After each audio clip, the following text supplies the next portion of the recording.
At dahil hapon na naman, magluluto na naman tayo ng hapunan. So napag-isipan ko nga pala na magluto ng very simple lang, walang masyadong cheche boreche, meat pie, nakita ko sa YouTube. So para siyang empanada, pero yung gamit mo nga lang na karne is giniling na baka. Naghiwa nga pala ako ng mga veggies first. Meron ako ditong carrots at meron ding patatas. Hihiwain lang natin ito ng pa-square-square na maliliit talaga, pinong-pino. At pagkatapos ay ready na tayo. Magsusutay nga pala ako first ng sibuyas. At after nyan, ilalagay ko na yung ating giniling na baka, fresh na fresh, from the butcher of course, sa supermarket. Gigisa lang natin ito hanggang sa ma-brown yung ating meat.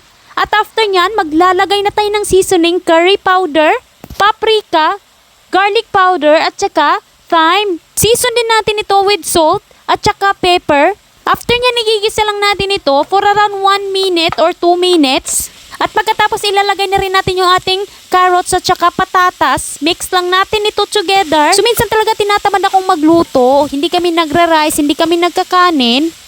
Ganitong mga hapunan lang, simpleng-simple. So naglagay din pala ako ng harina para thick yung sauce mo. At pagkatapos maglalagay din ako ng tubig, kunting-kunti lang naman.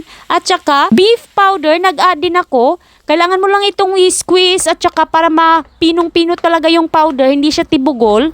So while living here in New Zealand, marami akong natututunan na culture at marami din akong natututunan na mga western food at mga pagluluto nito. So after ng ilang minuto, ayan, ready na yung ating mince pie. Ito nga pala yung palaman.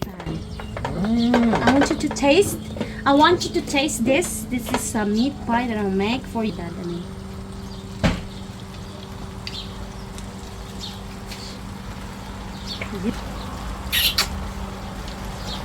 So pagkatapos nating maluto yung ating palaman, set aside lang natin ito, let it cool. Ngayon naman meron din ditong puff pastry. So ito na yung nabibili sa supermarket, hindi na ako gumawa ng homemade. Wala na kasi tayong oras. Medyo na late tayo sa pagluto ng ating dinner ngayon. Naglagay din pala ako ng cheese para naman cheesy yung ating meat pie. So yung sa mga bata, hindi ko nilalagyan ng chili. Yung sa amin naman ni Mister, nag-a-add ako ng chili powder para naman may anghang. Wala nang kanin-kanin for dinner tonight. Ito na lang, diretso na sa bibig. So nilagay ko nga pala sa fridge muna for around 30 minutes para tumigas medyo. Hindi mag-leak yung pie kapag binake natin. So ito na ready na. Gilalagay ko lang sa oven. Hahayan ko lang itong magluto for around 20 to 25 minutes. At after nga ng ilang minuto, ayan na ready na yung ating meat pie. So parang curry puff siya / meat pie or empanada.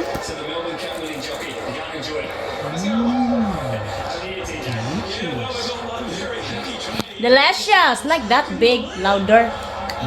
Delicious. Ooh. Let me see the inside. Oh yeah, not much inside. See, delicious, man. See, delicious. Delicious! Delicious! How about you, boy? Delicious! Mmm. Delicious! Like Huh?